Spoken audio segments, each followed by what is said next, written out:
Hello everybody, getting ready to do lesson 11.4 part 3 homework for pre-calculus math today. And for today's lesson, we got 62 points on your homework sheet.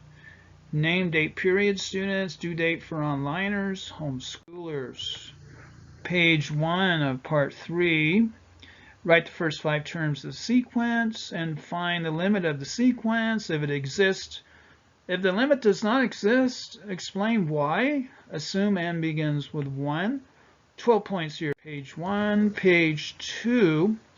Use a graphing calculator to complete the table and estimate the limit of the sequence as n approaches infinity. Then find the limit algebraically. Here's your algebraically square down here. Here's your table. 10 points here for page 2. Page 3, got a word problem here, cost function. We did this in class. Write a model, find the average cost, and then determine the limit of the average cost as x approaches infinity. You got 10 points here for page 3. Page 4, you got a word problem here. Table shows that. Here's the model. And then A, use a graphing calculator to create a scatter plot of the data and then graph the model in the same viewing window. How do they compare? Use the model to predict the number of reserves in 2010.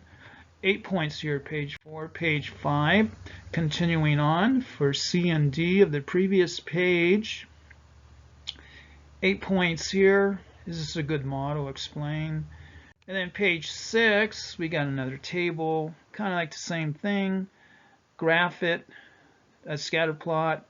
Use the model to predict payrolls in 2009-2010 down here.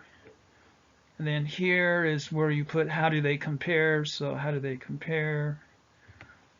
And I think this goes into C and D too from the previous as well. Is this a good model? Find the limit of the model as t goes to infinity and interpret this meaning in the context of the situation. So there you go. And that's page 7, 6 points. And that is 11.4 part 3 homework pre-calculus math.